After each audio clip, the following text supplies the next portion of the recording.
आप सभी को नमस्ते। मैं डॉक्टर मोनिका खेड़ा आपकी संस्कृत और हिंदी अध्यापिका मणिका यूट्यूब चैनल में आपका स्वागत करती है। आज हम सप्तमः पाठः सौहार्दम प्रकृतेः शोभा पाठ की हिंदी पार्ट 3 वीडियो आपके सामने लेकर आए हैं। इसमें आगे का चैप्टर आपको समझाया जाएगा। ये चैप्टर थोड़ा सा बड़ा है, इसलिए हम इसको पार्ट वाइज डिवाइड कर रहे हैं। आप पाठ की हिंदी को अच्छे से समझें। काकः रे परभृत अहम यदि तव संततिम न पालयामि तरहि कुत्र स्युः पीकाः। अरे दूसरों पर पलने वाली, परभृत दूसरों पर पलने वाली, यदि मैं तेरी संतान को नहीं पालूं तो कोयल कहाँ से हो। तरहि कुत्र स्युः पीकाः, तो कोयल कहाँ से हो। अतः अहम एव करुणापरः पक्षी सम्राट काकः, इसीलिए मैं ही दयालु पक्षियों का राजा कौआ हूँ। गजः हाथी समीपतः एवागच्छन्, पास आते हुए, अरे अरे सर्वा वार्ता श्रवणन् एव अहम अत्र अगच्छम, सारी बात को सुनता हुआ ही मैं यहाँ आया हूँ। सारी बात को सुनता हुआ ही मैं यहाँ आया हूँ। अब यहाँ पर हाथी का प्रवेश हो गया। यहाँ पर नाटक चल रहा है, तो हाथी की अब एंट्री हो चुकी है। पास से ही आते हुए, अरे अरे सारी बात को सुनता हुआ ही मैं यहाँ आया हूँ। अहम विशाल कायः बलशाली पराक्रमी च, मैं बहुत बड़े शरीर वाला, बलवान और वीर हूँ। सिंहः वा स्यात् अथवा अन्य कोऽपि, शेर हो अथवा दूसरा कोई भी। वन्य पशून् तु तुदन्तं जन्तुम् अहम स्वशुण्डेन ओथयित्वा मारयिष्यामि, वन के पशुओं को तंग करते हुए जीव को मैं अपनी सूंड से पटक पटक कर मार डालूंगा। स्वशुण्डेन, अपनी सूंड से पटक पटक कर मार डालूंगा।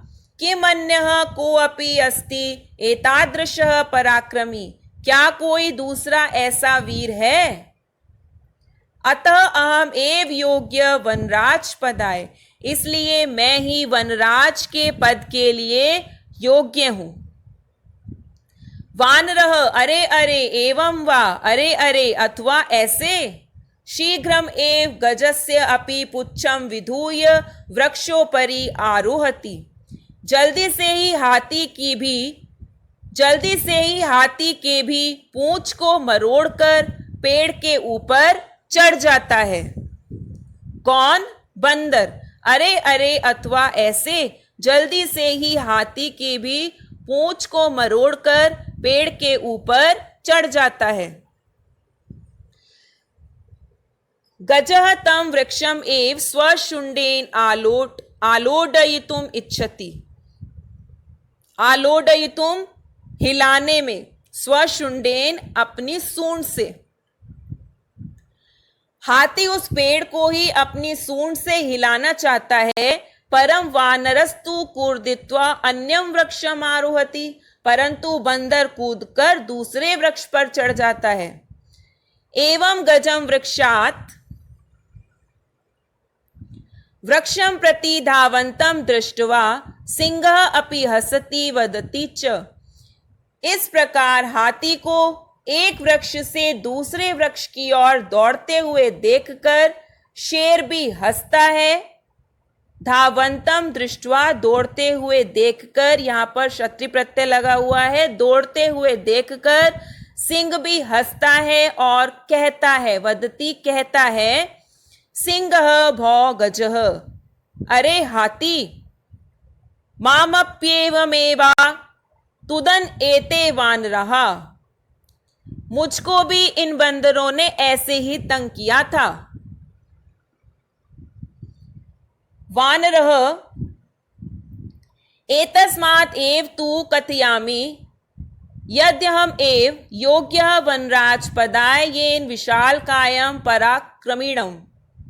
बंदर, इसलिए तो कहता हूं कि मैं वनराज के पद के योग्य हूं, जिससे हमारी जाति बड़े शरीर वाले, वीर और भयानक, भयंकरः चापि सिंहः गजम वा पराजेतुम समर्था अस्माकं जाति, जिससे हमारी जाति बड़े शरीर वाले, वीर और भयानक शेर अथवा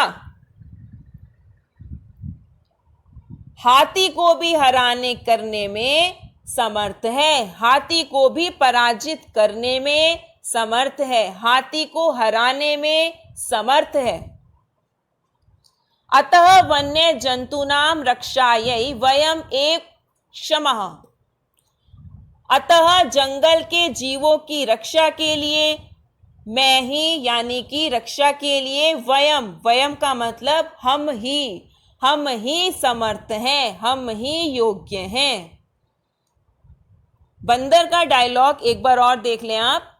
इसलिए तो कहता हूं कि मैं ही वनराज के पद योग्य हूं, जिससे हमारी जाति बड़े शरीर वाले, वीर और भयानक शेर अथवा हाथी को भी पराजित करने में समर्थ हैं। अतः जंगल के जीवों की रक्षा के लिए हम ही समर्थ हैं, हम ही योग्य हैं। एतत् सर्वं श्रुत्वा नदी मध्यः एकः बकः। यह सब सुनकर नदी के बीच से बगुला, अब बगुले की एंट्री हो गई है। बकः, बगुला, अरे अरे मां विहाय कथमन्यः कोऽपि राजा भवितुमर्हति।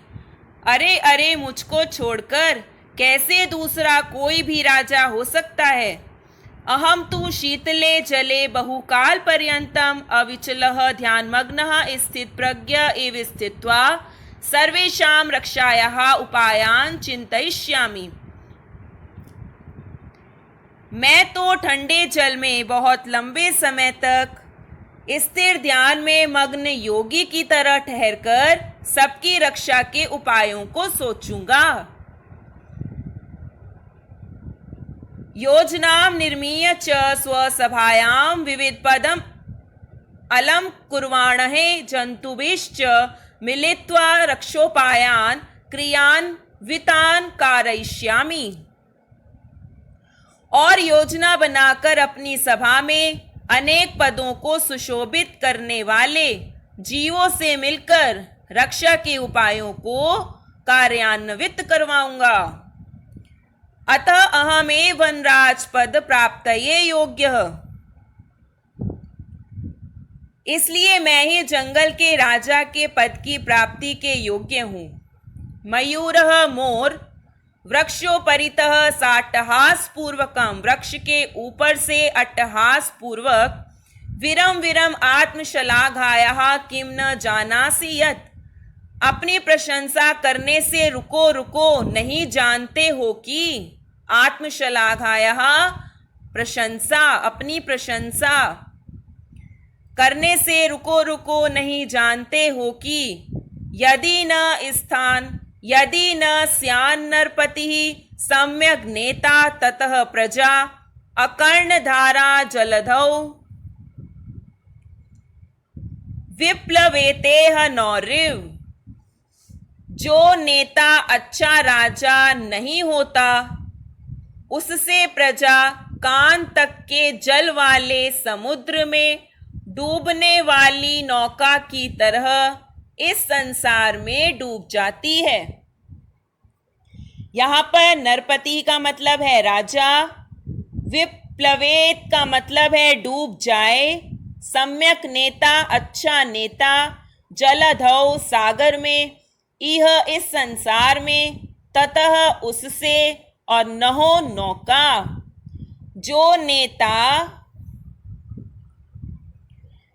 अच्छा राजा नहीं होता तो उसकी प्रजा कान तक के जल वाले, अकर्ण धारा का मतलब है कान तक के जल वाले, समुद्र में डूबने वाली नौका की तरह इस संसार में डूब जाती। शुरू से एक बार इसकी हिंदी आप सुन लें। यह सब सुनकर नदी के बीच में बगुला बगुला, अरे अरे मुझको छोड़कर कैसे दूसरा कोई भी राजा हो सकता है। मैं तो ठंडे जल में बहुत समय तक स्थिर ध्यान में मग्न योगी की तरह ठहरकर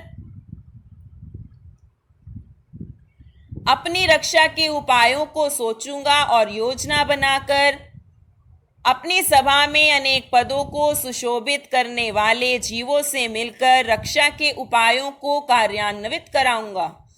इसलिए मैं ही जंगल के राजा के पद की प्राप्ति के लिए योग्य हूँ। मोर वृक्ष के ऊपर से अट्टहास पूर्वक अपनी प्रशंसा करने से रुको रुको, नहीं जानते हो कि जो नेता अच्छा राजा नहीं होता तो उसकी प्रजा कान तक के जल वाले समुद्र में डूबने वाली नौका की तरह इस संसार में डूब जाती है।